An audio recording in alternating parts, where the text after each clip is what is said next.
Hi hello ನಮಸ್ತೆ. ಈ ವಾರದ ಕ್ಯಾಪ್ಟನ್ಸಿ ರೇಸ್ ಟಾಸ್ಕ್ ಹಾಗೂ ನಾಮಿನೇಷನ್ ಕೂಡ ಸಖತ್ ಡಿಫ್ರೆಂಟ್ ಆಗಿತ್ತು. ಒಂದ್ ಕಡೆ ಸ್ಪೆಷಲ್ ಪವರ್ ಪಡೆದು ನಾಮಿನೇಟ್ ಹಾಗೂ ನಾಮಿನೇಷನ್ನಿಂದ ಸ್ಪರ್ಧಿಗಳನ್ನ ಸೇಫ್ ಮಾಡುವ ಅವಕಾಶವನ್ನ ಕ್ಯಾಪ್ಟನ್ ರಾಶಿಕಾ ಶೆಟ್ಟಿ ಪಡೆದಿದ್ರೆ, ಯಾರ ತಂಡದಲ್ಲಿ ಯಾರು ಆಟ ಆಡಬೇಕು ಅನ್ನೋದನ್ನ ಸೀಕ್ರೆಟ್ ರೂಮ್ನಲ್ಲಿ ಇದ್ದುಕೊಂಡೇ ರಕ್ಷಿತಾ ಶೆಟ್ಟಿ ಮತ್ತು ಧ್ರುವಂತ್ ಪ್ಲಾನ್ ಮಾಡಿದ್ರು. ಈ ವಾರ ಅಷ್ಟು ಟಾಸ್ಕ್ಗಳು ಇವರಿಬ್ಬರ ಮೇಲೆ ಅವಲಂಬಿತವಾಗಿತ್ತು ಅಂತಂದ್ರೆ ಅದರಲ್ಲಿ ನೋ ಡೌಟ್. ಕೊನೆಗೆ ಅಷ್ಟು ಸ್ಪರ್ಧಿಗಳು ಫೈಟ್ ಮಾಡಿದ್ದ ಕ್ಯಾಪ್ಟನ್ ಪಟ್ಟ ಕಾವ್ಯ ಶೈವ ಪಾಲಾಗಿದೆ. ರಾಶಿಕಾ ಶೆಟ್ಟಿಗೆ ಅಂತಿಮವಾಗಿ ಇಬ್ಬರನ್ನ ನಾಮಿನೇಟ್ ಹಾಗೂ ಸೇವ್ ಮಾಡುವಂತೆ ಬಿಗ್ ಬಾಸ್ ಸೂಚನೆ ಕೊಟ್ಟಿದ್ರು. ಹೀಗಾಗಿ ರಜತ್ ಮತ್ತು ಧನುಷ್ರನ್ನ ಸೇವ್ ಮಾಡಿ ರಘು ಮತ್ತು ಗಿಲ್ಲಿಯನ್ನ ರಾಶಿಕಾ ನಾಮಿನೇಟ್ ಮಾಡಿದ್ರು. ಇಬ್ಬರೂ ತಂಡಗಳಾಗಿ ರಜತ್ ಧನುಷ್ ಗಿಲ್ಲಿ ರಘುಗೆ ವಿಶೇಷ ಟಾಸ್ಕ್ ನೀಡಲಾಗಿತ್ತು. ಟಾಸ್ಕ್ನಲ್ಲಿ ಗಿಲ್ಲಿ ಮತ್ತು ರಘು ವಿನ್ ಆದ್ರು.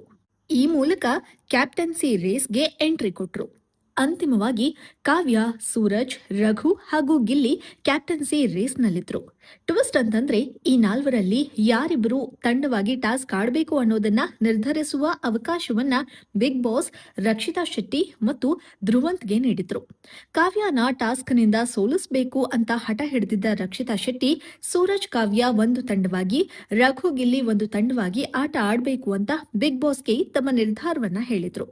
ಕಡೆಗೂ ರಕ್ಷಿತಾ ಶೆಟ್ಟಿ ಮತ್ತು ಧ್ರುವಂತ್ ನಿರ್ಧಾರದಂತೆ ಕಾವ್ಯ, ಸೂರಜ್ ಹಾಗೂ ರಘು ಗಿಲ್ಲಿ ಎರಡು ತಂಡಗಳಾಗಿ ಆಟ ಆಡಿದ್ರು. ಆದರೆ ಕ್ಯಾಪ್ಟನ್ಸಿ ರೇಸ್ ಟಾಸ್ಕ್ನಲ್ಲಿ ಗಿಲ್ಲಿ ರಘು ವಿರುದ್ಧ ಸೂರಜ್ ಸಿಂಗ್, ಕಾವ್ಯ ಶೈವ ಗೆದ್ರು. ಹೀಗಾಗಿ ಕ್ಯಾಪ್ಟನ್ಸಿ ರೇಸ್ನಿಂದ ರಘು ಹಾಗೂ ಗಿಲ್ಲಿ ಔಟ್ ಆದ್ರು. ಹೌದು, ಟಾಸ್ಕ್ನಲ್ಲಿ ಗಿಲ್ಲಿ ಮತ್ತು ರಘು ಔಟ್ ಆಗಿ ಹೊರಬಿದ್ದಿದ್ದಾರೆ. ಅಂತಿಮ ಹಂತದಲ್ಲಿ ಕಾವ್ಯ ಶೈವ ಮತ್ತು ಸೂರಜ್ ನಡುವೆ ಯಾರು ಕ್ಯಾಪ್ಟನ್ ಆಗಬೇಕು ಅನ್ನೋದನ್ನ ನಿರ್ಧರಿಸಲು ಸ್ಪರ್ಧಿಗಳಿಗೆ ಬಿಗ್ ಬಾಸ್ ಅವಕಾಶ ನೀಡಿದ್ರು.